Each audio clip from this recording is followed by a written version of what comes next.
Hello students, स्वागत है हमारे एक नए वीडियो में। आज की वीडियो हम लोग डिस्कस करेंगे अरिथमेटिक प्रोग्रेशन के जो टॉप 20 एमसीक्यूज है, जिसको हम लोग एपी कहते हैं। उसके 20 एमसीक्यू वीडियो को हम लोग देखेंगे, 20 एमसीक्यू क्वेश्चन को हम लोग देखेंगे, जो कि बोर्ड एग्जाम के लिए काफी इंपॉर्टेंट है। तो और इसमें जो क्वेश्चन मैंने कराए हुए हैं, उस कॉन्सेप्ट के आधार पे ही आपको बोर्ड में क्वेश्चन देखने को मिलेंगे, स्पेशली एमसीक्यू। ठीक है, तो हम लोग क्वेश्चन करेंगे, उसके साथ साथ ही कॉन्सेप्ट को भी देखते जाएंगे। तो चलिए शुरू करते हैं। मेरा नाम है प्रिंस और आप देख रहे हैं द मैथ मेंटोर। चलिए पहला क्वेश्चन देखते हैं। निम्नलिखित में से कौन एपी में है? देखिए सबसे बेसिक से शुरू करते हैं। एपी क्या होता है? मान लीजिए कि एपी होता है एक सीरीज, अर्थमेटिक प्रोग्रेशन, जो कि दो टर्मों के बीच में एक कॉमन डिफरेंस होता है। तो एक एक करके ऑप्शंस देखते हैं। जैसे कि मान लीजिए कि कोई नंबर है ए, फिर ए प्लस डी, फिर ए प्लस टू डी, और ऐसे करते करते जाएगा आगे तक।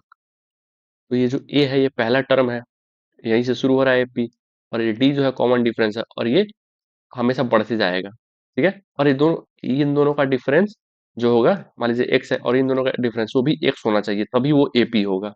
इस तरीके से हम चेक करेंगे। पहला ऑप्शन है 2, 4, 8, 16। इसमें चार टर्म दिए हुए हैं। एपी होने का कंडीशन है कि जो, मान लीजिए कि A1, A2, A3, A4 और ऐसे नंबर एपी में है। तो A2 माइनस A1 यानी कि दूसरा टर्म माइनस पहला टर्म जो होगा, वो तीसरा टर्म माइनस दूसरा टर्म, यानी कि लगातार दो टर्मों का जो सब्ट्रैक्शन होगा, लगातार दो टर्मों का जो अंतर होगा, वो दोनों इक्वल होना चाहिए। ये नहीं कि इन दोनों में जो है 5 का डिफरेंस और ये दोनों में 7 का डिफरेंस हो गया, ऐसे नहीं। तो फिर वो एपी नहीं होगा। इसी कॉन्सेप्ट को हम लोग चेक करेंगे कि एपी है कि नहीं। और एक और तरीका है एपी को चेक करने का, कि अगर कोई नंबर एपी में है, मान लीजिए कि एक्स वाई जेड एपी में है, ठीक है, ये जो वाई है बीच में, तीन नंबर है अगर बीच में, मान लीजिए कि इसी में से हम तीन को ले लेते हैं, 2, 4, 8। इस नंबर, ये जो एपी में है, तो वाई का जो दुगना होगा यानी कि 2y, वो होगा एक्स प्लस जेड के बराबर। अगर ये कंडीशन सेटिस्फाई करता है तो ये एपी में है। तो यही दोनों कंडीशन है कि लगातार दो टर्मों का जो सब्ट्रैक्शन होगा वो इक्वल होगा। ये नहीं कि ये दोनों टर्म में 5 डिफरेंस आ गए, दोनों टर्म में 7 डिफरेंस आ गया, 10 डिफरेंस आ गया, दोनों इक्वल होना चाहिए। तो देखिए इसमें देख लेते हैं कि इसमें अगर कितने का डिफरेंस है। अगर 4 में से 2 को माइनस करेंगे, तो 4 में से 2 को माइनस करेंगे तो ये 2 का डिफरेंस है, और इन दोनों में कितने का डिफरेंस है, 4 का डिफरेंस है, इन दोनों में 8 का डिफरेंस है। तो ये डिफरेंस जो है, कॉमन डिफरेंस इक्वल नहीं है, मतलब एक का कॉमन डिफरेंस दूसरे कॉमन डिफरेंस है डिफरेंट है, तो ये एपी में नहीं होगा। ठीक है, दूसरा देखते हैं। 1, 3, 9 और 27, इन दोनों का कॉमन डिफरेंस क्या है, 2। फिर ये 3 और 9 का कॉमन डिफरेंस क्या है, 6। 9 और 27 का क्या है, 21। ये भी सेम नहीं है, तो ये भी सेम नहीं है, तो ये भी एपी में नहीं होगा। तीसरा देख लेते हैं। A square, a cube, a to the power 4। ठीक है, तो अगर इसमें ऐड करेंगे, सब्ट्रैक्ट करेंगे, ए स्क्वायर माइनस ए, ये कॉमन ले लेंगे तो ये बचेगा ए माइनस 1। और इन दोनों का सब्ट्रैक्शन देखेंगे, ये ए क्यूब माइनस ए स्क्वायर, तो इसमें से क्या कॉमन लेंगे, ए स्क्वायर। यहाँ पे बचेगा ए माइनस 1। तो क्या ये दोनों बराबर है, नॉट इक्वल, बराबर नहीं है। देखिए यहाँ पे ए माइनस 1 तो बराबर, लेकिन ये यहाँ पे ए है, यहाँ पे ए स्क्वायर है, तो ये भी एपी में नहीं है। हमारा बच गया चौथा, चौथा ही हमारा आंसर हो जाएगा। इसको भी देख लेते हैं। देखिए चौथा टर्म क्या है, -10, -6, -2, 2, ऐसे चलते जा रहा है। इन दोनों का डिफरेंस देखिए, -10 माइनस ऑफ -6, ये करेंगे तो -10 प्लस 6, ये आ गया 4। आ गया ना? तो ध्यान रखिए, जगह की थोड़ी कमी पड़ रही है, इधर लिख देता हूं मैं। दूसरा टर्म देखिए, इन दोनों का डिफरेंस देखिए, तो -2 माइनस ऑफ -6, ये हो गया -2 प्लस 6, ये भी कितना निकल के आता है, 4। ये भी इक्वल है इसके, ये दोनों इक्वल है। तो अगर दो लगातार टर्म का सब्ट्रैक्शन इक्वल है, तो वो एपी में है। ठीक है, इसका भी करके देखिएगा तो 4 ही आएगा। -2 यहाँ पे 2 -(-2) तो ये भी 4 निकल के आएगा। तो ये हमारा एपी में है, तो ऑप्शन डी हमारा आंसर हो जाएगा। ठीक है, ऑप्शन यहाँ पे लिख देते हैं, ऑप्शन डी। अगला क्वेश्चन देखते हैं। ये भी सेम पैटर्न पे है। निम्नलिखित में से कौन समानांतर श्रेणी यानी कि एपी में नहीं है? तो देखिए, उसमें पूछा था कौन एपी में है, इसमें पूछ रहा है कौन एपी में नहीं है। पहला ऑप्शन देख लेते हैं, 2, 4, 6, 8, 10। अगर इन दोनों का डिफरेंस आप देखिएगा 2, इन दोनों का डिफरेंस देखिएगा तो भी 2, इन दोनों का डिफरेंस ये भी 2 और इन दोनों का डिफरेंस ये भी 2। तो देखिए ये डिफरेंस सेम है, तो ये क्या होगा? एपी होगा। अगर कॉमन डिफरेंस दो टर्म के बीच में सेम है, वो एपी होता है। अगर कॉमन डिफरेंस सेम है, वो एपी होगा। तो ये जो एपी है, ये तो हमारा आंसर नहीं होगा, क्योंकि पूछा है कि कौन सा एपी नहीं है। ठीक है, क्वेश्चन को ध्यान से पढ़ना है। दूसरा देखते हैं, 3, 6, 9, 12, 15 और 18। ठीक है, इन दोनों का डिफरेंस देख लेते हैं। 6 - 3 करेंगे तो ये हो जाएगा 3। इन दोनों का डिफरेंस देख लेते हैं। 9 - 6 ये भी 3, इन दोनों का भी 3, इन दोनों का डिफरेंस भी 3 और इन दोनों का डिफरेंस भी 3। ये भी कॉमन डिफरेंस क्या है? सेम है। सबका कॉमन डिफरेंस सेम है, तो ये भी एपी होगा। ठीक है, तीसरा देख लेते हैं। 4, 8, 10, 12, 16। इन दोनों का कॉमन डिफरेंस कितना है? 4। इन दोनों का कॉमन डिफरेंस 2, इन दोनों का कॉमन डिफरेंस 2, इन दोनों का कॉमन डिफरेंस 4। देखिए यहाँ पे ये कॉमन डिफरेंस सेम नहीं है, common difference is not same. ये रिप्रेजेंटेशन नहीं है, जस्ट मैं समझाने के लिए लिख रहा हूँ। ऐसा कोई किसी चीज को रिप्रेजेंट नहीं करते हैं ऐसे। ठीक है, तो ये हमारा एपी नहीं होगा, क्योंकि यहाँ पे कॉमन डिफरेंस डिफरेंट आ रहा है। यहाँ पे 4 है, यहाँ पे 2 है, फिर यहाँ पे 2 है, फिर यहाँ पे 4 आ गया। इसी पैटर्न में नहीं है। यहाँ पे देखिए कॉमन डिफरेंस सेम होना चाहिए, सबका कॉमन डिफरेंस सेम होना चाहिए। इसमें भी आप देखेंगे ऑप्शन डी में, तो कॉमन डिफरेंस क्या है? 1 है। इन दोनों का देखिए 1 है, इन दोनों का भी 1 है, 3 और 4 का भी 1 है और 4 और 5 का भी 1 है। तो ये भी एपी में है, ये भी एपी में है। तो ये हमारा ऑप्शन नंबर ऑप्शन सी हमारा आंसर हो जाएगा, जो कि एपी में नहीं है। ठीक है, ऑप्शन सी। अगला क्वेश्चन देखते हैं। समानांतर श्रेणी 4, 9, 14, 19 का सार्व अंतर क्या है? देखिए सार्व अंतर क्या होता है? सार्व अंतर होता है दो पदों के बीच का अंतर। 4, 9, 14, 19, ये है एपी में। ठीक है, आगे भी टर्म है। ये है एक एपी। ठीक है, एपी में सार्व अंतर निकालने के लिए, सार्व अंतर क्या होता है?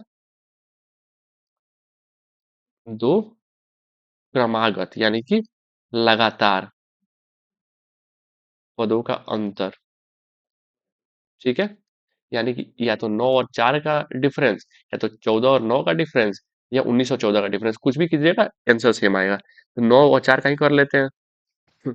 सॉरी, ये हो जाएगा 5। ये हमारा आंसर हो गया 5। अगर आप 14 और 9 का भी कीजिएगा तो भी 5 आएगा, 14 और 19 का भी कीजिएगा तो भी 5 ही आएगा। ठीक है, तो ये ऐसे निकालते सारा अंतर। A2 - A1, अगर A1, A2, A3 एपी में है, A2 - A1 ये होता है सारा अंतर। ठीक है, आगे देखते हैं। √2, √8, √18, √32 यदि एपी में है तो इसका सारा अंतर क्या है? सेम क्वेश्चन, डेटा चेंज है, क्वेश्चन का कॉन्सेप्ट सेम है। √2, √8, √18, √32 स्क्वायर रूट, ये है एपी में। ठीक है, अगर एपी में है तो दो पदों का जो अंतर है वो क्या होना चाहिए? सेम होना चाहिए। इन दोनों का डिफरेंस और इन दोनों का डिफरेंस सेम होना चाहिए। तो किसी एक में से घटा कर देख लेंगे। सारा अंतर निकालने के लिए क्या करेंगे? किसी एक में से घटा कर देख लेंगे। ये √8 में से √2 को ही घटा कर देख लेते हैं। √8 माइनस √2, इसको घटा कर देख लेते हैं, या फिर √18 में से √8 को भी घटा कर देख सकते हैं, आंसर सेम आएगा।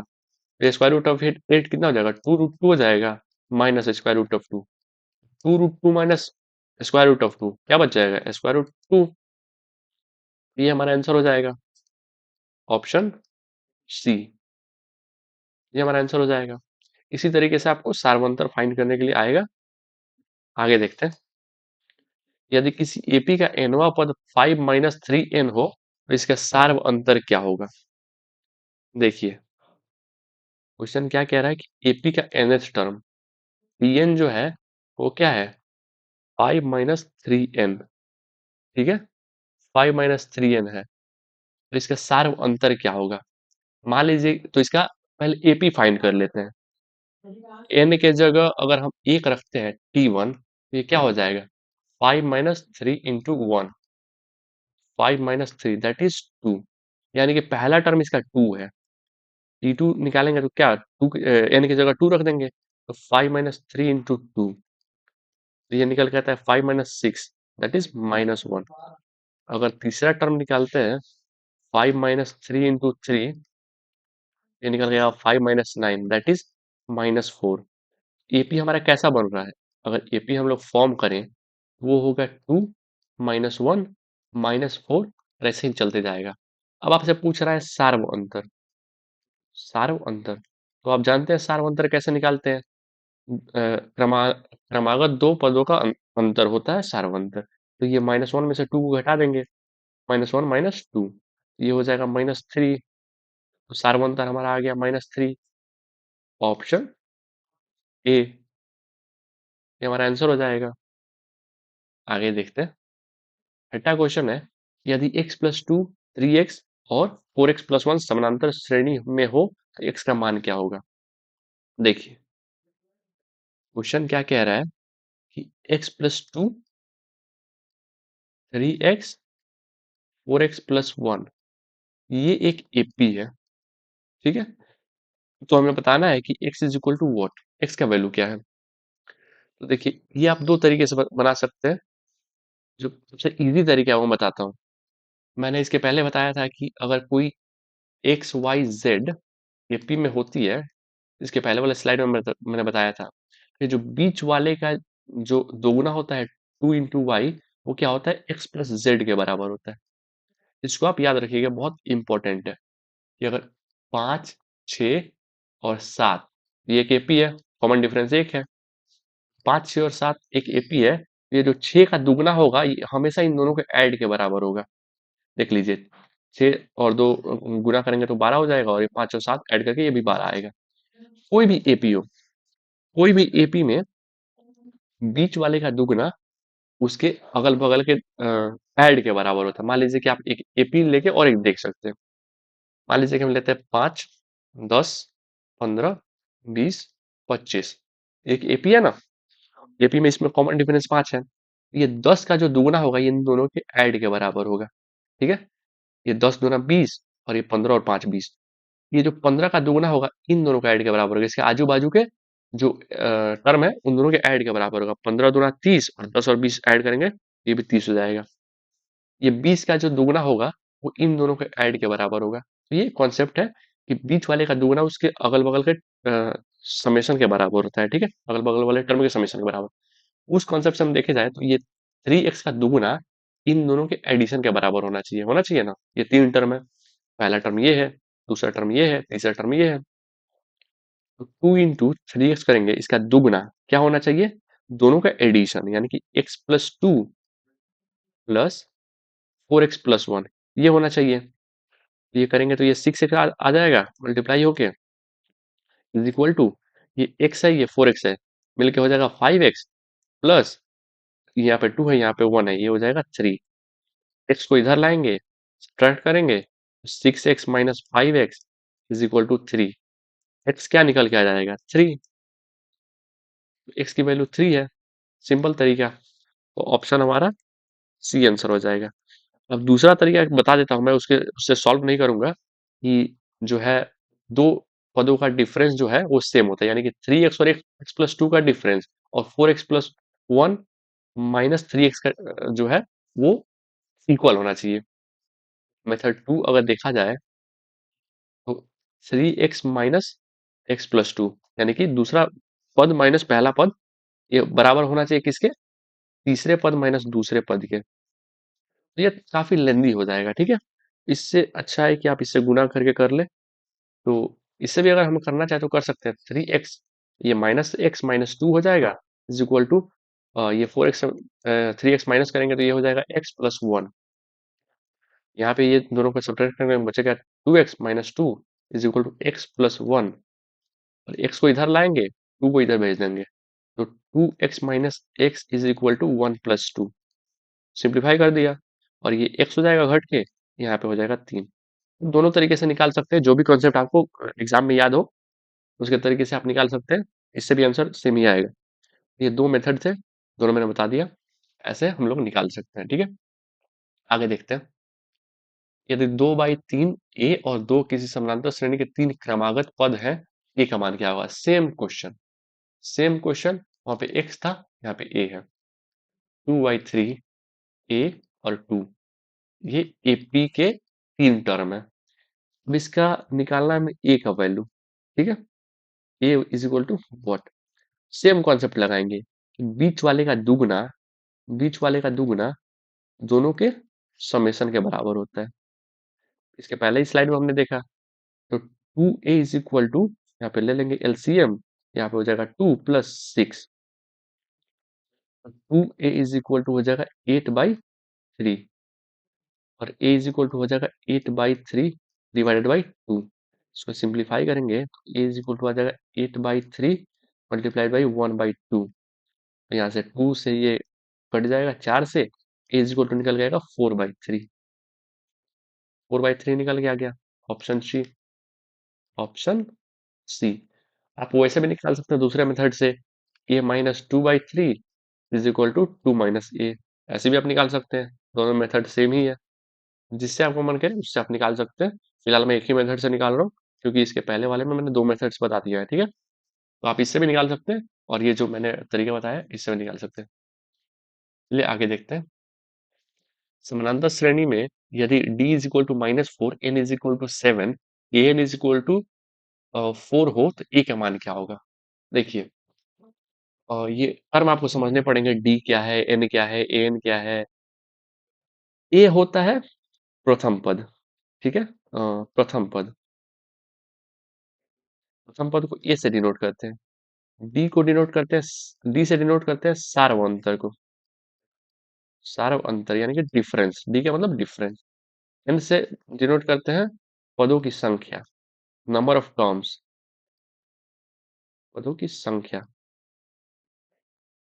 और ए एन से रिप्रेजेंट करते हैं, कोई अगर स्पेसिफिक आपको निकालना है कि मान लीजिए कि पांचवा पद, इससे रिप्रेजेंट करते हैं एनवा पद, यानी कि ए एन। ये ए एन एक साथ नहीं है, ए एन ऐसे नहीं है, ए इसके नीचे एन है। ठीक है, तो इसको एनवा पद है ये रिप्रेजेंटेशन आप याद रखिए, ऐसे आपको एग्जाम में देगा नहीं कि ये इससे डिनोट करते हैं, ये आपको याद नहीं रहेगा तो दिक्कत हो सकती है। चलिए इस क्वेश्चन पे आते हैं।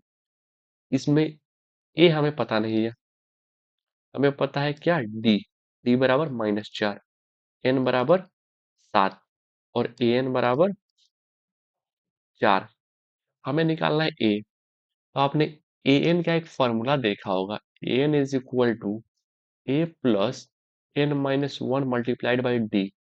ये अगर कोई nवा पद निकालना हो तो उसके लिए फॉर्मूला ये लगाया जाता है। nवा पद निकालना है तो प्रथम पद प्लस n-1, यानी कि अगर छठा पद निकालना है तो 6 - 1 गुने सार्वंतर। ये हमारा फॉर्मूला है। बस इसी फॉर्मूले में हमें एक ए फाइंड करना है, बाकी सब तो हमें पता ही है। तो बाकी जितने नोन है वो रख देंगे, और नोन हमारा अपने आप आ जाएगा। ए एन की वैल्यू क्या है इस क्वेश्चन में? 4, 4 इज इक्वल टू, ये हमें पता करना है, तो एक ए लिख देते हैं, प्लस एन क्या है? 7, 7 माइनस 1, और डी क्या है? -4। ठीक है, सारे सारा वैल्यू हमने सब्सटीट्यूट कर दिया। ये हो जाएगा 4 is equal to a plus, यहाँ पे बचेगा 6, और 6 और -4 गुना करेंगे तो ये बचेगा -24। ठीक है, अब इधर ये -24 को इधर भेज देंगे तो बच जाएगा 24, 4 + 24 इज इक्वल टू ए। ए की वैल्यू क्या निकल के आती है? 28। ए की वैल्यू 28 निकल के आती है। हमारा ऑप्शन नंबर डी हो जाएगा, ऑप्शन डी। चलिए अगला क्वेश्चन देखते हैं। एपी 10, 7, 4 डैश डैश डैश का 30वां पद है। देखिए, जो क्वेश्चन हमने इसके पहले किया, सेम उसी क्वेश्चन पे बेस्ड। इसमें एपी है 10, 7, 4, और आगे का टर्म नहीं दिया हुआ है। ठीक है, अब इसमें पूछ रहा है 30वां पद, ठीक है। इसमें पहले जो डेटा गिवन है वो लिख लेते हैं। ए इज इक्वल टू क्या है, 10। डी क्या है, दूसरा टर्म माइनस पहला टर्म, 7 - 10, ये हो जाएगा -3। डी भी आ गया। 30वां पद क्या है, यानी कि n बराबर 30, हमें 30वां पद निकालना है। और ए एन हमें पूछ रहा है कि ए एन क्या होगा, यानी 30वां पद क्या होगा। तो अभी हमने फॉर्मूला देखा, a n is equal to क्या, a plus n - 1 multiplied by d, यही फॉर्मूला था ना। ये फॉर्मूला काफी इंपॉर्टेंट है, इसी पे बेस्ड ज्यादातर क्वेश्चन आते हैं, आपको 2 नंबर में भी आएंगे, 5 नंबर में भी आएंगे, एमसीक्यू में भी आएंगे। तो ए एन हमें फाइंड करना है। हमारे पास प्रथम पद है ही, पदों की संख्या है ही, और कॉमन डिफरेंस यानी सार्वंतर है ही। तो ए एन की वैल्यू निकालने के लिए सबके वैल्यू पुट कर देंगे यहाँ पे। ए क्या है हमारा, ए है यहाँ पे 10, देखिए 10 है। 10 प्लस एन क्या है यहाँ पे 30, 30 - 1 29 हो जाएगा। और ये कर देंगे मल्टीप्लाइड बाई डी क्या है, -3 मल्टीप्लाइड बाई -3। तो ए एन क्या निकल के आता है, ए एन इज इक्वल टू 10, और ये प्लस और ये माइनस हो जाएगा माइनस, और ये हो जाएगा 29 इंटू 3 97। और यहाँ पे a n is equal to -87। I think कुछ कैलकुलेशन एरर है, एक बार इसको क्रॉस चेक कर लेते हैं। A is equal to 10, d is equal to 7 - 10 that is -3 is equal to 30। N is equal to what, n is equal to a plus n - 1 into d, that is correct. N प्रथम पद 10 है, पदों की संख्या 30 है, सार्वंतर तो ये हो गया 87, सॉरी यहाँ पे 87 होगा ना, 87 तो -77, वो भी आंसर में नहीं है। हम्म, मेरे ख्याल से ऑप्शन में कुछ गड़बड़ है, जहां तक मुझे लग रहा है कि मैंने कैलकुलेशन सही की है। एक बार क्रॉस चेक कर ले क्या, देखिए प्रोसेस यही है। आई थिंक अगर या तो ऑप्शन गलत है, या फिर हमारे कैलकुलेशन में कुछ एरर हुआ है, जो कि मुझे नहीं लगता कि एरर हुआ है, बट मे बी हो सकता है एरर हुआ हो। First term 10 plus 29 into -3 that is -87 और -77, यही आंसर होगा। मैंने क्रॉस चेक कर लिया है, मे बी गलत हो, ऑप्शन ऑप्शन ही गलत है मेरे ख्याल से। -77 आंसर होना चाहिए, ठीक है। प्रोसेस हमारा सही है, अगर गलत हुआ भी होगा तो कैलकुलेशन कुछ गलत गलत हुआ होगा, ठीक है। तो अगला क्वेश्चन देख लेते हैं। समानांतर श्रेणी में यदि a is equal to 3.5, b is equal to 0, n is equal to 101 हो तो a n का मान क्या होगा। देखिए ये जहां भी a n लिखा हुआ है ना, ये इसको a इंटू एन मत समझिएगा, कि a n ऐसे डिनोट किया हुआ है, a n n इसके फुट में है, ठीक है। तो इसमें जो दिया हुआ है, प्रथम पद दिया हुआ है, जो पहले डेटा दिया हुआ है उसको पहले लिख लेते हैं। प्रथम पद यानी कि a कितना दिया हुआ है, 3.5। सार्व अंतर, सार्व अंतर कितना दिया हुआ है, यानी कि d कितना दिया हुआ है, d दिया हुआ हमारा 0। और पदों की संख्या कितनी दी हुई है, पदों की संख्या कितनी दी हुई है, 101, यानी कि n जो है वो 101 है। an हमसे पूछ रहा है nवां पद क्या होगा। nवां पद जब निकालते हैं an, उसका जो है फॉर्मूला क्या होता है, a plus n - 1 multiplied by d, यही तो फॉर्मूला होता है। ये फॉर्मूला होता है, an निकालने के लिए हम क्या करेंगे, वैल्यू पुट कर देंगे। a क्या है 3.5 प्लस n क्या है 101 -1 मल्टीप्लाइड बाई डी क्या है 0। तो देखिए an इज इक्वल टू ये हो जाएगा 3.5, क्योंकि ये 101 रहे 500 है, कुछ भी रहे, यहाँ पर मल्टीप्लीकेशन 0 से होना है। मल्टीप्लीकेशन 0 से होने से पूरा टर्म 0 हो जाएगा, ठीक है। तो बचेगा 3.5, यानी कि an 3.5 ही होगा। और इसका मतलब क्या हुआ कि प्रथम पद भी 3.5 है, नवा पद भी 3.5 है। तो इसका मतलब है कि ये एक ऐसा एपी है जिसके सारे टर्म 3.5 है, इसमें कॉमन डिफरेंस 0 है। देखिए यहाँ पे दिया भी हुआ है कॉमन डिफरेंस 0। तो जहां पे भी कॉमन डिफरेंस 0 रहे, उसका मतलब है कि एक ही एलिमेंट उसमें बार बार आएंगे, उसका कॉमन डिफरेंस 0 है, यानी कि जैसे कि एपी हो गया 1 1 1 1 1, ये भी एक एपी है, कॉमन डिफरेंस 0 है। या 5 5 5, कुछ भी, ये भी ऐसा ही एक एपी है जिसमें कॉमन डिफरेंस यहाँ पे भी जीरो है, और ये भी वैसा ही एक एपी है जिसमें कॉमन डिफरेंस जीरो है। पहला पद अगर 3.5 है तो अंतिम पद भी या nवां पद भी 3.5 होगा। हमारा ऑप्शन हो जाएगा ऑप्शन बी। ठीक है, आगे देखते हैं। समानांतर श्रेणी के प्रथम दो पद -3 तथा 4 है तो श्रेणी का 21वां पद क्या होगा? ये एक इंपॉर्टेंट क्वेश्चन है और ये आपको में भी परेशानी में डाल सकता है। ठीक है, हालांकि ज्यादा मुश्किल नहीं है, थोड़ा प्रोसेस करना पड़ेगा। ठीक है, देखिए प्रथम दो पद -3 तथा 4 है, यानी कि -3 4। समानांतर श्रेणी के प्रथम दो पद ये है। अब देखिए 21वां पद पूछ रहा है, यानी कि A21 is equal to what. इसमें देखिए कि प्रथम पद -3 है, ठीक है। सेकेंड टर्म 4 है तो कॉमन डिफरेंस निकालने के लिए क्या करना पड़ेगा? दूसरा पद माइनस पहला पद, 4 माइनस -3, ये हो गया 4 प्लस 3 यानी कि 7। ए भी आ गया, डी भी आ गया, यानी कि हमारे पास दो आ चुका है। एन हमें पता ही है, एन क्या है 21 है, तो एन 21 है तो ए एन निकालने में क्या है a plus n minus one into d. आप इसको इतना बार प्रैक्टिस कर लीजिए कि आपको याद हो जाएगा कि एनवा पर जो होता है a plus n minus one into d होता है। ठीक है, तो a n is equal to पहला रख देंगे, ए क्या है -3 है, प्लस एन क्या है 21 माइनस एक, एन 21 था रख दिया हमने, डी क्या है 7 -3, एन की वैल्यू क्या निकल गया कि -3 प्लस ये हो जाएगा 20, 20 गुने 7 करेंगे तो ये हो जाएगा 140, इसको सिंप्लीफाई करेंगे तो ये एन निकल के आएगा 137। ठीक है, 137 ऑप्शन बी, ये हमारा आंसर हो जाएगा। अगला क्वेश्चन देखते हैं। समानांतर श्रेणी के प्रथम दो पद 5 तथा 9 है तो श्रेणी का एक 13वां पद क्या होगा? ठीक है, 13वां पद। देखिए जो क्वेश्चन मैंने पीछे किया या अभी कर रहा हूँ, इसके दो मेथड है। ये जो मैंने मेथड बताया वो सबसे इजी है,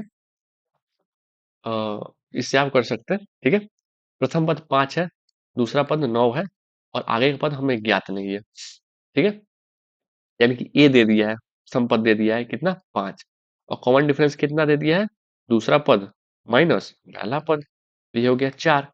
ए भी दे दिया है, कॉमन डिफरेंस भी हम निकाल ही लिया हमने, एन जो है वो 13 है, 13वां पद हमें ज्ञात करना है। ए 13 क्या होगा?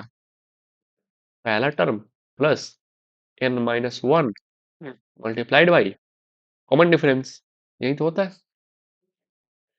ए 13 निकालने के लिए पहला पद क्या है 5, प्लस का प्लस लिख देंगे, एन क्या है एन की वैल्यू है 13, 13 माइनस एक करेंगे हो जाएगा 12 गुने कॉमन डिफरेंस क्या है 4, 4 ए 13 निकल के आ जाएगा 5 प्लस 48, ऐड होके आ जाएगा 53, यानी कि ए 13 हमारा आता है 53, ऑप्शन सी।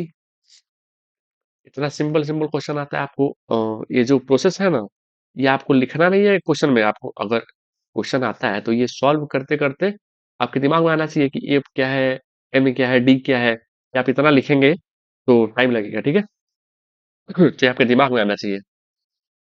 अगला क्वेश्चन देखते हैं। एपी 3 8 13 18 का कौन सा पद 78 है?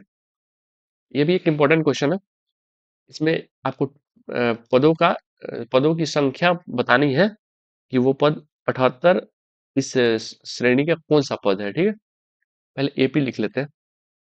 एपी क्या है 3 8 13 18, और ऐसे करते करते एक पद 78 भी है। ठीक है, तो हमें बताना है कि ये कौन सा पद है, यानी एन हमें बताना है कौन सा पद है।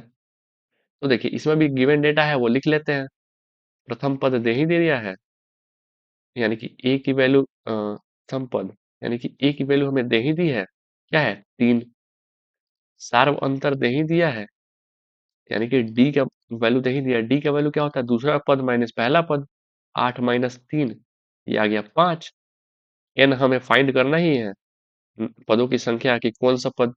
ए एन हमें दे दिया है, ए एन दे दिया है 78, कि एनवा पद जो है वो 78 है, लेकिन वो n की वैल्यू क्या है? ठीक है, कौन सा पद 75 है, nवां पद तो हमें ऐसे कह देते हैं कि, लेकिन वो एग्जैक्टली कौन सा पद है वो हमें बताना है। तो an का फॉर्मूला लगा देंगे, an इज इक्वल टू प्रथम पद प्लस नंबर पदों की संख्या माइनस एक गुणे सार्वंतर। ये फॉर्मूला फिर से लगा देंगे। ये फॉर्मूला आपको इतनी बार इस्तेमाल होगा कि आप सोच नहीं सकते इतना इस्तेमाल होने वाला है। अब देखिए एन हमें पता ही है, प्रथम पद पता ही है, एन हमें नहीं पता और डी हमें पता ही है। यानी कि चार वेरिएबल में तीन हमें ज्ञात है, एक हमें ज्ञात नहीं है। तो क्या हम एक ज्ञात नहीं कर सकते इस इक्वेशन से? बिल्कुल कर सकते हैं। एन है 78 इज इक्वल टू ए की वैल्यू क्या है? प्रथम पद देखिए तीन, तीन प्लस एन माइनस वन तो हमें पता ही नहीं है, मल्टीप्लाइड बाई डी क्या है? 5। अब इसको सिंप्लीफाई कर लेना है। 78 इज इक्वल टू 3 प्लस ये 5 से इधर मल्टीप्लाई कर देंगे तो 5n-5 आ जाएगा गुना होके। अब 78 इज इक्वल टू ये 5n का 5n लिख देंगे और इसको सॉल्व करेंगे, 3 माइनस 5 तो ये बचेगा -2। अब -2 को इधर ला देते हैं तो 5n जो है 80 हो जाएगा, क्योंकि इधर माइनस है तो इधर आके प्लस हो जाएगा। n क्या निकल के आता है? 16। यानी कि 16वां पद 78 होगा। इस एपी का 16वां पद 78 होगा, तो 16वां यहाँ पे आंसर है। n की वैल्यू जो आएगी वही हमारा आंसर हो जाएगा, ऑप्शन बी। 16वां पद 78 है। ऐसे ही निकाल सकते हैं हम लोग। an दे दिया था हमारे, a दे दिया था, d दे दिया था, हमें निकालना था n। हमने निकाल लिया simple, if an is equal to a plus n minus 1 into d के फॉर्मूले से। ये फॉर्मूला आपका रामबाण है, इतनी बार इस्तेमाल होगा कि आप इसको भूलने का रिस्क नहीं ले सकते। इसको भूल के आप एग्जाम में जाइएगा, एपी का एक क्वेश्चन आपसे नहीं बनेगा। एक आध बन जाए तुक्के से वो अलग बात, नहीं बनने वाला। आगे देखते हैं। समानांतर श्रेणी 7, 13, 19 डैश डैश डैश 205 में कितने पद हैं? यानी कि हमें इस बार फिर से वही है, लेकिन ये पूछ नहीं रहा है कि कौन सा पद है, और इसमें पूछ रहा है पदों की संख्या क्या है। सबसे पहले एपी लिख लेते हैं, 7, 13, 19 डॉट डॉट डॉट 205। ये एक एपी है, एपी है ना। अब देखिए इसमें जो गिवन डेटा है वो लिख लेते हैं। प्रथम पद, प्रथम पद आप देख के बता सकते हैं क्या है। देखिए यहाँ पे 7। सारवंतर, सारवंतर क्या है? Common difference is equal to दूसरा पद माइनस पहला पद, जो कि है 6। अब हमें दिया है एन, यानी कि एनवा पद, एनवा पद दिया है 205। हमें बताना है एन क्या है। अब देखिए n is equal to a plus, यानी कि प्रथम पद प्लस पदों की संख्या -1 इंटू डी। Simple formula. अब एन की जगह 205 लिख देंगे, इज इक्वल टू ए क्या है? प्रथम पद, प्रथम पद क्या है? 7 प्लस पदों की संख्या क्या है? हमें ज्ञात ही करनी है वही चीज, एन ज्ञात ही करना है, n-1। डी क्या है, यानी कॉमन डिफरेंस क्या है? 6। सेम वही फॉर्मूला, 205 इज इक्वल टू 7 का 7 लिख देंगे प्लस, और ये मल्टीप्लाई करेंगे दोनों को, ये हो जाएगा 6n-6। तो ये हो जाएगा 205 इज इक्वल टू 6n का 6n लिख लेंगे और 7 और -6 को सॉल्व करेंगे तो ये बच जाएगा +1। ठीक है, +1 बच जाएगा। ये +1 को इधर भेज देंगे तो भी बचेगा 204 इज इक्वल टू 6n। तो 204 बटा 6 ये बच जाएगा n। तो ये हो जाएगा, इसको काटेंगे तो 3 और ये 4, 34। n की वैल्यू क्या निकल के आ गई? 34। n is equal to 34। इस एपी में 34 पद है, क्योंकि आखिरी टर्म 205 है, पहला 7 है। आखिरी टर्म जो है तो पदों की संख्या कितनी हो गई? 34। यहाँ पे आंसर है 34, ऑप्शन सी। 7 से शुरू हुआ था, 205 पे ये एपी खत्म हुआ था, तो बीच में इस सारे एपी में कितने टर्म है वो हमें ज्ञात करना था, तो एन हमने निकाल लिया सिंपल। चलिए अगला क्वेश्चन देखते हैं। समानांतर श्रेणी -11, -8, -5 डॉट डॉट 49 के अंतिम पद से चौथा पद कौन है? अब देखिए ये थोड़ा कंफ्यूजिंग सवाल हो सकता है, लेकिन ज्यादा कंफ्यूजिंग है तो ध्यान बस कंसंट्रेट करना है और ये बन जाएगा। एपी क्या दिया है? -11, -8, -5, डॉट डॉट डॉट 49। अब देखिए, ये है लास्ट टर्म, ठीक है। तो लास्ट टर्म को हम मान लीजिए अगर n से डिनोट करते हैं कि nth टर्म है ये, nth टर्म। अंतिम से चौथा पद क्या होगा? इसके पहले वाला n-1 टर्म होगा, इसके उससे पहले वाला n-2th टर्म होगा, उसके पहले वाला n-3th टर्म होगा, यानी कि ये लास्ट टर्म और ये पहला, दूसरा, या तीसरा या चौथा, यानी कि लास्ट से जो चौथा होगा वो n-3th टर्म होगा, n-3th टर्म, ठीक है। तो लास्ट से चौथा निकालने के लिए हमें पता क्या होना चाहिए? हमें n पता होना चाहिए, और n में से 3 घटा के हम पता कर सकते हैं कि अंतिम से चौथा पद कौन सा है। तो हमें क्वेश्चन में दिया क्या है पहले वो देख लेते हैं, ये साइन की जरूरत नहीं है। प्रथम पद क्या दिया है? a, वो दिया है -11। सार्व अंतर क्या दिया है? वो दिया है -8 -11। सार्व अंतर क्या है? दूसरा पद, यानी कि -8 माइनस ऑफ -11। ये निकालेंगे तो -8 + 11, यानी कि 3 सार्वंतर है। और अंतिम पद कौन सा है? अंतिम पद 49 है, ठीक है। तो हमें पदों की संख्या ज्ञात करनी है, तो 49 को रख के ज्ञात कर लेते हैं कि Tn जो है वो है a + n-1 into D. Tn या an जो भी कहे, अंतिम पद। अब ये है 49 इज इक्वल टू a, और an से ही लिखते हैं, an से नहीं तो कंफ्यूजन हो जाए। n is equal to a + n-1 into d. ये क्या है? -11, -11 प्लस n हमें पता नहीं है कि कितने पद हैं इस एपी में, n को ऐसे ही रहने देंगे, n-1। डी क्या है? 3 है, 3। अब देखिए इसको सॉल्व करेंगे तो 49, और ये 11 को पहले ही इधर ला लेते हैं, बाद में सॉल्व करने में आसानी होगी, तो +11 कर देंगे, is equal to sorry, is equal to 3n-3। अब ये हो जाएगा 60 is equal to 3n-3। 3n अगर 3 को इधर ला के ऐड कर दिए, क्योंकि इधर माइनस में इधर आके प्लस हो जाएगा, ये हो जाएगा 63। n निकाल के आएगा 21। n 21 है, यानी कि 21 20 21st टर्म, ऐसा लिखते हैं। 21st टर्म जो है वो 49 है। इधर से देखने पे, अगर इधर से देखा जाए, प्रथम पद ये, दूसरा ये, तीसरा ये, 21वां पद 49 है। लेकिन ये पूछ रहा अंतिम पद से चौथा पद, अंतिम पद से चौथा पद कौन है? अंतिम को अगर पहला माने, अगर इधर से चौथा जोड़े तो ये पहला, ये दूसरा, ये तीसरा, और इसके अगला वाला चौथा होता है। लेकिन अंतिम से जोड़ना है तो 49 पहला हो जाएगा, यानी कि nth टर्म पहला टर्म होगा, n-1th टर्म सेकेंड टर्म होगा, n-2th टर्म थर्ड टर्म होगा, और n-3th टर्म फोर्थ टर्म होगा, ठीक है। ये मैंने पहले भी समझाया, फोर्थ टर्म होगा। n-3 थ्रीथ टर्म जो होगा फोर्थ टर्म होगा अंतिम से। n की वैल्यू आ चुकी है 21, तो n-3 क्या हो जाएगी? 21 - 3 इज इक्वल टू 18। तो जो 18वां पद होगा, 18वां पद वो होगा अ, अंतिम से चौथा, अंतिम से चौथा, ठीक है। देखिए लेकिन आंसर यहाँ पे भी नहीं निकला है। ऑप्शन देखा जाए तो 37, 40, 43 और 58 है। अब ये पूछ रहा है कि अंतिम से चौथा पद, शुरू से 18वां पद है, अगर इधर से देखा जाए 18वां पद जो होगा वो अंतिम से चौथा है। लेकिन ये पूछ रहा है कि 18वें पद की वैल्यू क्या है, तो यहाँ पे साइड में लिख लेते हैं।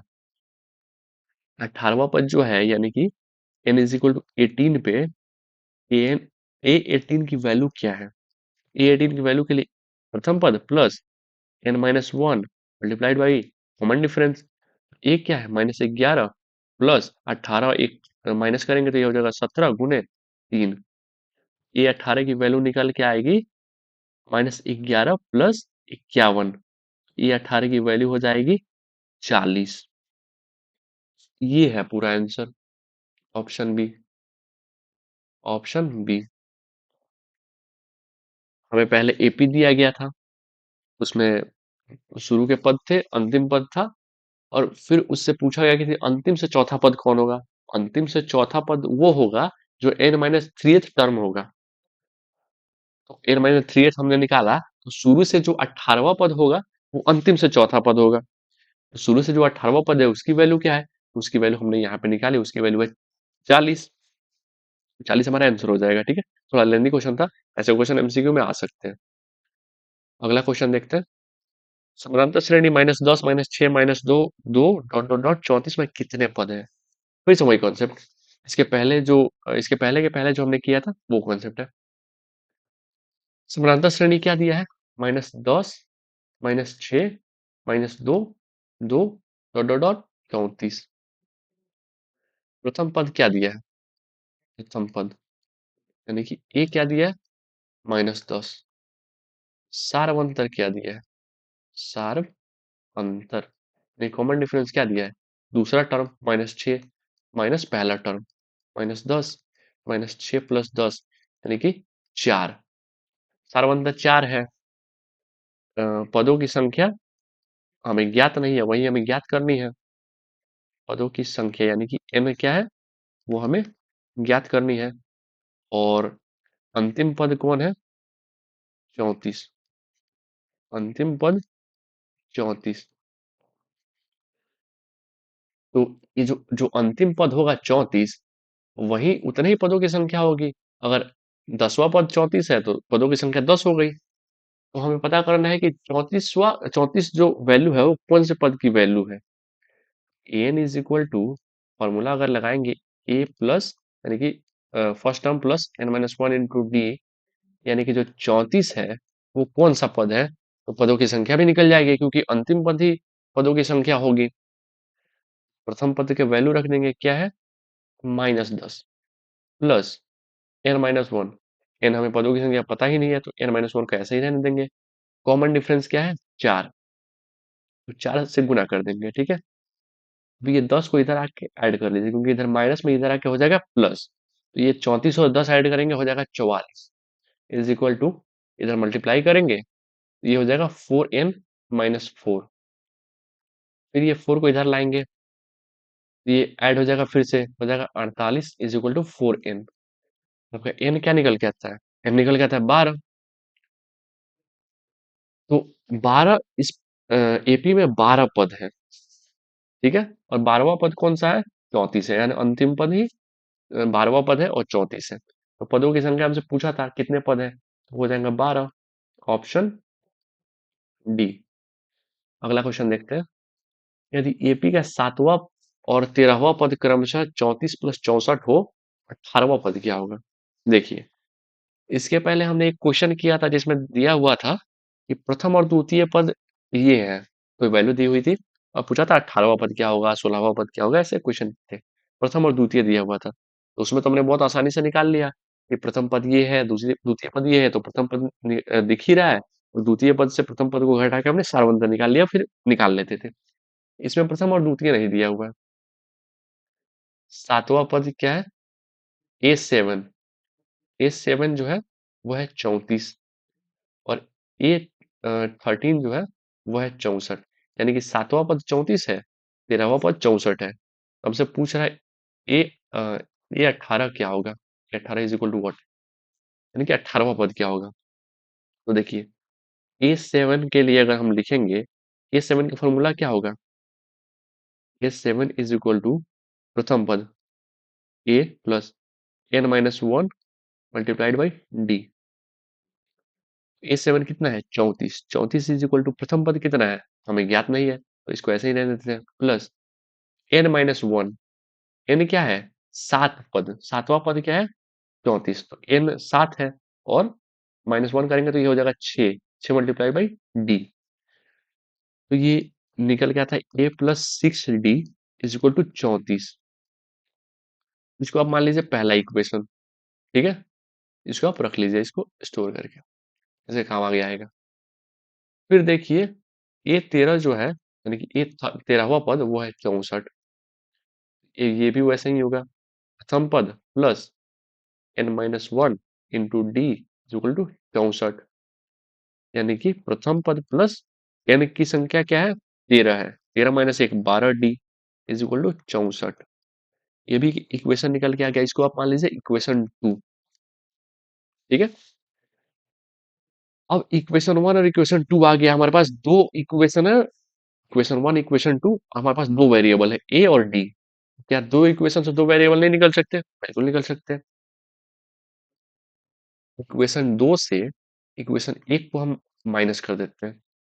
ठीक है, a plus 12 d is equal to 64 और a plus 16 d is equal to 34। आप चाहे तो इक्वेशन 1 से भी 1 से 2 माइनस कर सकते हैं, या 2 से 1 माइनस कर सकते हैं, कुछ भी कर सकते हैं, इक्वेशन सेम आंसर आएगा। माइनस करेंगे तो यहाँ पे माइनस हो जाएगा, साइन चेंज होता है माइनस में, यहाँ पे माइनस, यहाँ पे माइनस, ये ए तो कैंसिल हो जाएगा। ये 12 डी में से 6 डी माइनस में है, ये बच जाएगा 6 डी इज इक्वल टू, ये घटाएंगे तो बचेगा 30। तो डी हमारा क्या निकल के आ गया, 5। अगर डी 5 निकल के आ गया तो किसी एक में रख देंगे, putting d is equal to 5 in equation, किसी में रख दीजिए, इक्वेशन 1। इक्वेशन 1 क्या है, यहां से ले लेंगे, ए प्लस 60 इज इक्वल टू 34। ए तो हमें पता नहीं अभी भी, ए प्लस 6 इंटू डी क्या निकल गया, क्या 5, 6 इंटू 5 कर देंगे, ये हो जाएगा 34। ए प्लस 30 इज इक्वल टू 34। ए क्या निकल के आ जाएगा, अगर 30 को इधर भेजेंगे तो माइनस हो जाएगा, तो हो जाएगा ए इज इक्वल टू 4। देखिए हमारे पास अब ए भी आ चुका है 4, डी भी आ चुका है 5, ये आ गया हमारे पास डेटा। अब पूछ रहा है 18वां पद क्या होगा, तो 18वां पद क्या होता है, प्रथम पद प्लस n-1 इंटू डी, है ना। प्रथम पद हम यहाँ आ ही गया है 4, प्लस n की संख्या क्या है 18, यहाँ पे हो जाएगा 17, क्योंकि -1 करेंगे, और डी हमें पता ही चल चुका है, डी क्या है 5 गुने 5। 18वां पद जो होगा वो होगा 4 प्लस 17 पच्चे 85, 18वां पद आ जाएगा 89 ऐड करके। तो ये हमारा आंसर होगा ऑप्शन, यहाँ पे देखिए ऑप्शन डी। तो ये थोड़ा लेंदी है, लेंदी नहीं कहेंगे इसको, इजी है। दो इक्वेशन निकालेंगे, दोनों को सॉल्व करेंगे, ए और डी की वैल्यू आ जाएगी, फिर तीसरे में रख देंगे ए और डी की वैल्यू, आपका आंसर आ जाएगा। इसके पहले जो हमने क्वेश्चन किया उसमें प्रथम और द्वितीय ही दिया हुआ था, तो इसमें इक्वेशन निकालने की जरूरत नहीं पड़ी। लेकिन इसमें प्रथम और द्वितीय नहीं दिया, इसमें 7वां और 13वां दिया हुआ है, तो इसमें हमें इक्वेशन निकालने की जरूरत पड़ सकती है। अगला क्वेश्चन देखते हैं, सेम क्वेश्चन, उसमें 7वां 13वां था, इसमें छठा और 12वां पद है। ठीक है, सेम वैसा ही है कि छठा पद जो है वो है 13, और 12वां पद जो है वो है 25। इसमें भी लिख लेंगे कि a6 इज इक्वल टू 13 है, तो क्या होना चाहिए, a plus 6-1 5d is equal to 13। ये हमारा इक्वेशन 1 आ गया ना। और अगर a12 इज इक्वल टू 25 है, प्रथम पद प्लस n-1 यानी कि 12-1 यानी 11d इज इक्वल टू 25, यह क्या आपका दूसरा इक्वेशन। तो दोनों इक्वेशन को क्या कीजिए, सब्ट्रैक्ट कर दीजिए। इक्वेशन 2 में से इक्वेशन 1 को सब्ट्रैक्ट कर लेंगे, a plus 11d is equal to 25 और a plus 5d is equal to 13। इसको सब्ट्रैक्ट करेंगे, माइनस माइनस माइनस, a से a कैंसिल हो गया, ये बचा 6d, 11 में से 5d घटाएंगे 6d बचेगा, और ये बचा यहाँ पे 12। तो d क्या निकल के आ गया हमारा 2। अब d निकल के आ गया 2, put d is equal to 2 in equation, इसी इक्वेशन में डाल दीजिए, इक्वेशन 1 में ही डाल दीजिए। a plus 5d is equal to 13 है, a प्लस 5 और d का वैल्यू पुट कर देंगे 2, that is 13। a plus 10 is equal to 13, ये क्या निकल के आ जाता है 3, a3 आ गया। अब हमसे पूछ रहा है 20वां पद a20, यानी कि a प्लस 19d हमसे पूछ रहा है, a प्लस 19d है, a प्लस 19d है, तो a क्या है यहाँ पे हमारा निकल के आ चुका है 3। तो ये हो जाएगा 3 प्लस 19 इंटू मल्टीप्लाई क्या करेंगे 2, ये हो जाएगा 3 प्लस 38, तो ये निकल के आ गया 41, तो हमारा 20th टर्म है 41। ये हमारा ऑप्शन बी हो जाएगा, ऑप्शन बी। अगला क्वेश्चन देखते हैं, ये सेकेंड लास्ट क्वेश्चन है, और ये ओरली आप सॉल्व कर सकते हैं, इसमें कुछ कॉन्सेप्ट लगाने की जरूरत नहीं है। किसी एपी के पहले और दूसरे पदों, यानी कि दो क्रमागत पदों का अंतर क्या कहलाता है। मान लीजिए कोई एपी है एक्स वाई जेड, इसमें जो y माइनस एक्स होगा या z माइनस वाई होगा, ये क्या कहलाता है, इसको कहते हैं सार्व अंतर। सार्व अंतर, इसको डिनोट करते हैं डी से। इसमें हमारा आंसर हो जाएगा ऑप्शन ए। ठीक है, अगला क्वेश्चन देखते हैं, ये हमारा लास्ट क्वेश्चन है आज का। यदि समानांतर श्रेणी का nवां पद tn द्वारा सूचित हो, तो tn माइनस 1 सूचित होता है कैसे। देखिए कि जो nth टर्म है, nth टर्म वो कैसे डिनोट करते हैं, tn से। तो tn माइनस tn-1, ये हमारा क्या डिनोट करता है। तो देखिए ये nth टर्म है, ये nth टर्म के जस्ट पहले का टर्म है। मान लीजिए कोई एपी है 5, 10, 15 और करते करते ये गया 50 और ये 55, तो हमारा nth टर्म ये हो गया, और n-1 एथ टर्म ये हो गया। और ये दोनों को अगर डिफरेंट डिफरेंट हम लोग निकालेंगे डिफरेंस इसका, 55 - 50, तो ये निकल के आएगा 5। तो ये 5 क्या है, इन दोनों का सार्व अंतर है, यहाँ पे देख लीजिए निकाल के। तो लगातार दो पदों का अगर हम अंतर निकालते हैं, दो पदों को अगर हम माइनस करते हैं, तो वो निकल के आता है, वो होता है सार्व अंतर। ठीक है, इसके पहले भी यही क्वेश्चन पूछा था, लेकिन वो लैंग्वेज में था, ये आपको टीएन दे के पूछा है, तो इसका भी आंसर हो जाएगा ऑप्शन बी, सार्व अंतर। ठीक है, ये था जो टॉप 20 एमसीक्यू है वो, इस पे बेस्ड आपको काफी एमसीक्यू आपको देखने को मिलेंगे। तो यहाँ तक देखने के लिए थैंक यू। लाइक अगर करना है तो कीजिए, लेकिन आपका डाउट जरूर कमेंट करना है, कि आपका डाउट इसमें अगर कोई डाउट रहा तो वो कमेंट करना है। और इस पे आप वीडियो चाहते हैं, इसके बाद हम वीडियो लाएंगे ट्रायंगल पे, उसके बाद coordinate geometry, and then trigonometry पे हम लोग करेंगे 50 एमसीक्यू। दो पार्ट में 50 एमसीक्यू करेंगे, क्योंकि बहुत हाई वेटेज चैप्टर है। चलिए मिलते हैं अगले चैप्टर के साथ, that is triangle. Thank you so much.